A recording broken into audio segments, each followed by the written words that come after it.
Okay, I'm going to enlarge this thumbnail onto a picture frame. I want you to make your picture frames 9 inches by 18 inches, which means you'll measure in 3 inches on all sides and using a ruler draw a box. So your drawings are going to be, your finished drawing will be 9 inches by 18 inches. So you're going to have to draw in that picture frame. I'm still drawing this still life of boxes, and I'm using this thumbnail. And we're going to begin it similarly to the way we've always begun our drawing. So with process line and with lots of observation and mistake making and erasing as always.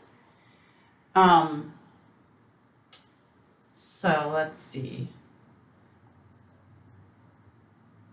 Following my thumbnail, I'm looking at my still life, and this box is this box, and I want it to be about here. So I'm just start with something.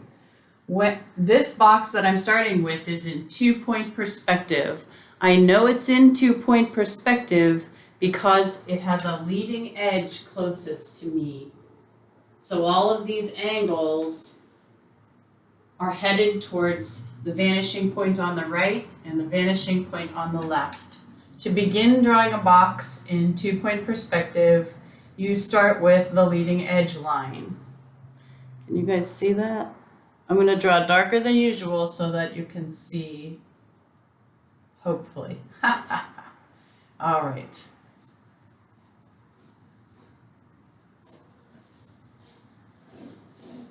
I'm looking closely at proportion as I draw. Do you see the way my angles here are not parallel? They will always slightly converge, meaning angle towards each other. I'm sighting for angles. And if I get it wrong, no big deal, I'll just erase it. My boxes aren't perfectly square. They're sort of old beat up boxes, and that's okay.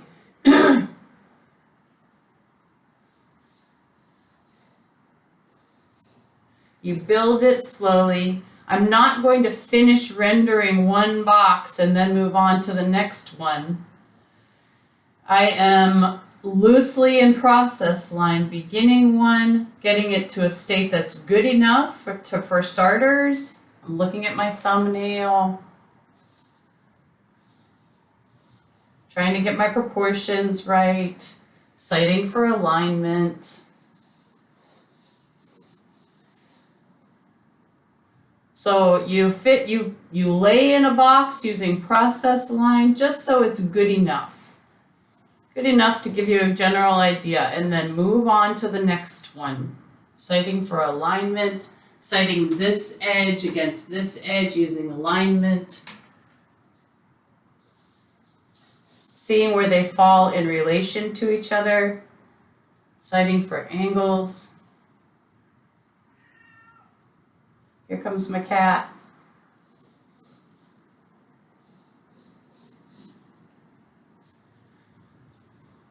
Remembering this angle and this angle will always slightly lean towards each other because they're both heading to a vanishing point on my eye level horizon line, which is way over here. This angle and this back angle will always slightly angle towards each other because they're heading to the left vanishing point.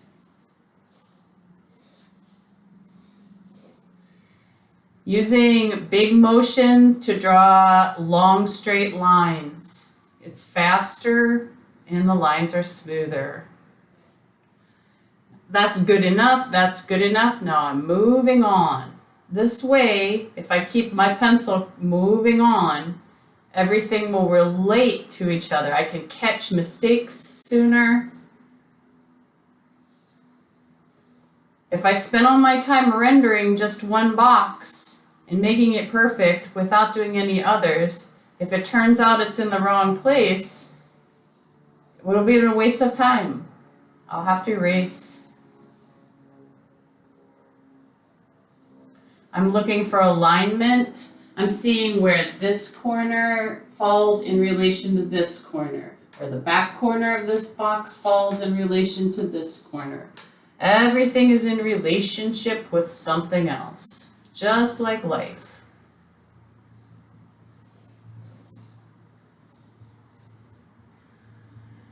I can see my thumbnail was a little off. That's okay. It's just a thumbnail. Citing for proportion, comparing a back edge of the top brown box to this edge. They're about the same size. These two angles will slightly lean towards each other. You have to constantly stop your eye and evaluate. Do they agree? Meaning, can you guys see this? I'm going to darken it up so you can see it better.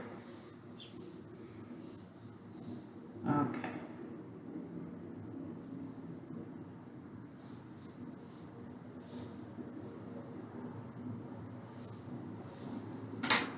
Do you see that I made a mistake? These two angles are either parallel to each other, meaning they will never meet, or this one might even be slightly angling upward, which really they will definitely never meet, but I want them to look like maybe they'll meet.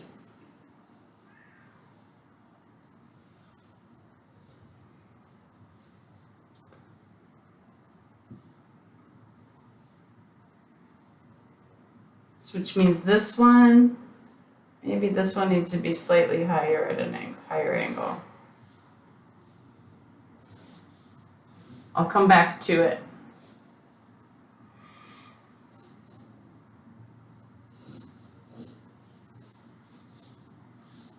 Citing for angles and evaluating your angles with a knowledge of how those lines are supposed to point slightly towards each other so that they would converge eventually. Those two tools are the tools we have to draw boxes like this in what looks like convincing, accurate perspective. Or good enough perspective, really.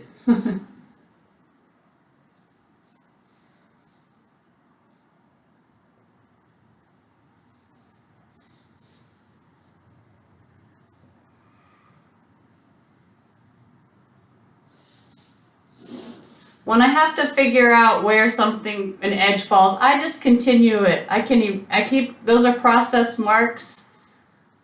Just let it go straight down. It's easier to make a straight line. I can erase the excess later. My thumbnail was way off. There's way more in this picture frame, but that's okay. I just want you to start thinking that way more than the success of anyone drawing, thinking about where am I putting what, making choices.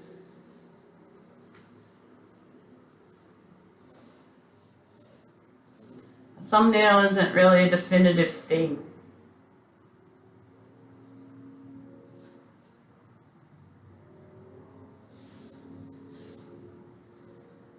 These boxes on top are much closer to my eye level than these bottoms of these boxes at the bottom, and in that way the angles will be slighter and the visible top plane will be more narrow. Do you see narrow and then wider? Our brain will always want to make them, usually want to make them wider than they are. Usually we'll want to draw this a lot fatter than we see it because our brains wants to say, I know it's bigger than that, but we're trying to draw what we see, not what we think. Remember the highway, how the highway lines converge up on the horizon?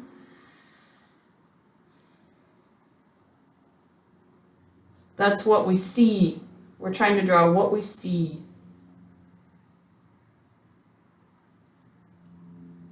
The ground plane, which is my table, this is the ground plane that everything's sitting on. It has angles too, and if they're in my drawing, I'll include them. They'll help create a believable space. This is a pretty extreme angle.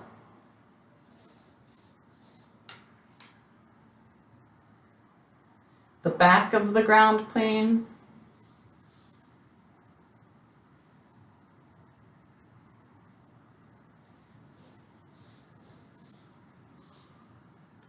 And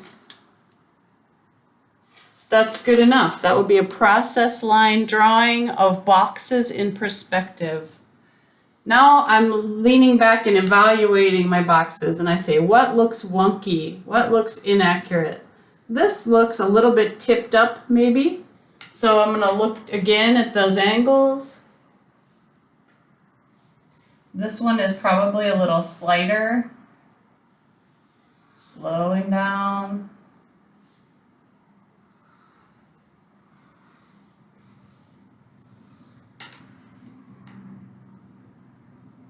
Make sure when you make your still life that you use lots of overlapping and boxes at slightly different angles. I'm going to include my window edge line because I think it would help compositionally bring us down and into the picture frame.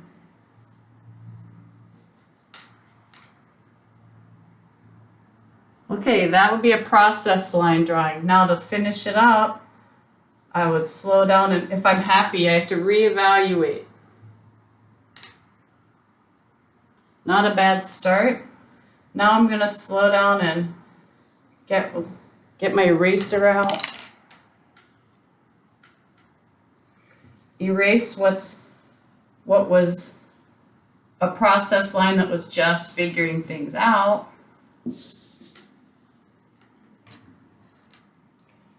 And tighten up the drawing a little bit.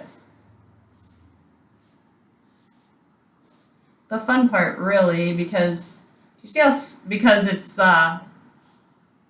when you get to make it look good, air quotes.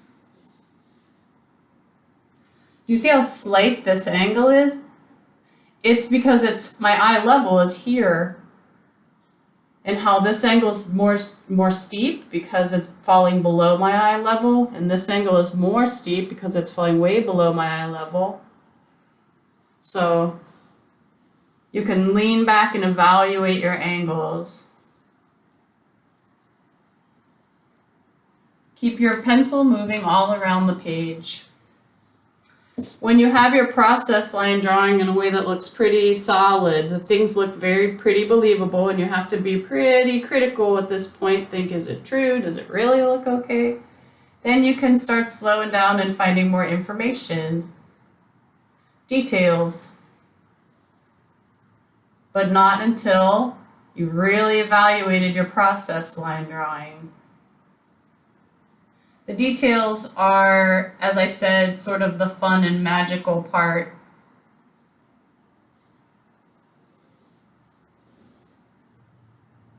There's like a little indentation here. You could use a ruler. I'm not a ruler person too much myself, so I tend to try to find the line by making a bunch of lines and erasing the wrong ones. And but you can use a ruler. I have one somewhere. Well, anyway, I don't have it with me, but you can use a ruler too.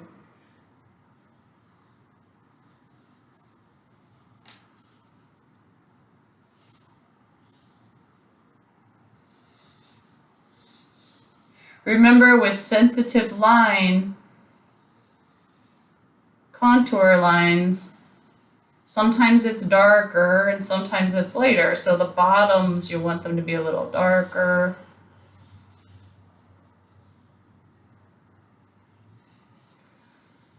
The things that are closer to the viewer can be a little darker because that will make them come forward.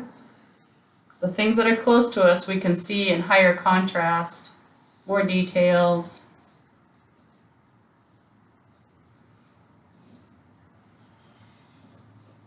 This box has a lid on it that's slightly ajar. I can put in those details.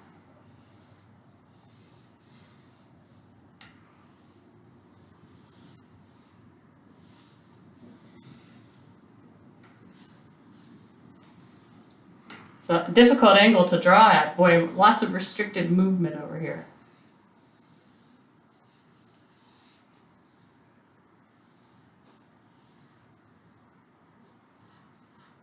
We're not going to shade yet. We're not putting in value. We're still just trying to figure out perspective and line. Don't worry, we'll get to value next. Maybe we'll even add it to this exact drawing. Ooh, stage 2. But for now, we're just doing contour line.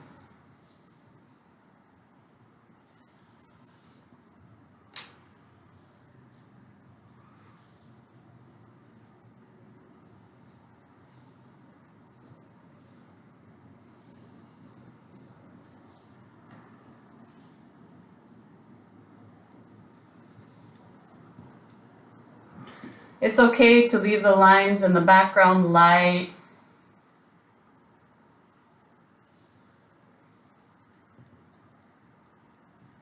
The objects that are farthest away.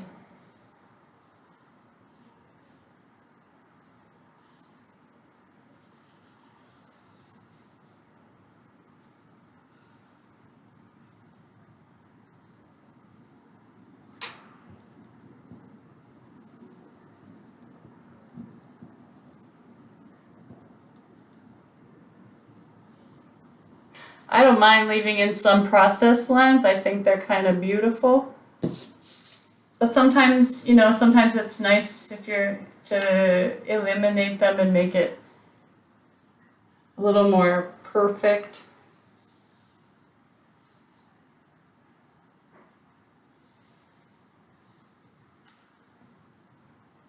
Where they're distracting and confusing, you want to eliminate them.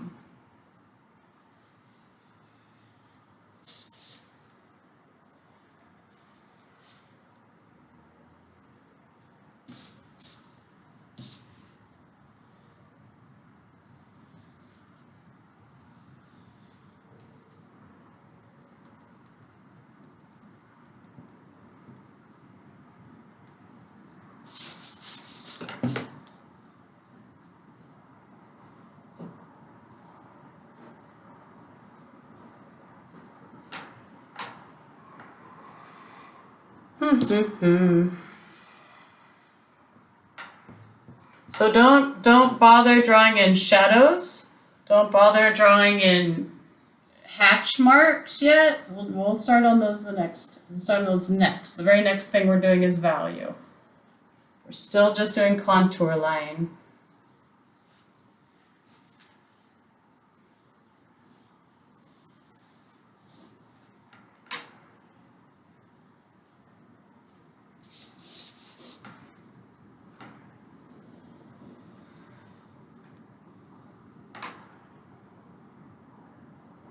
All right, that's probably good enough for now. Laying it out.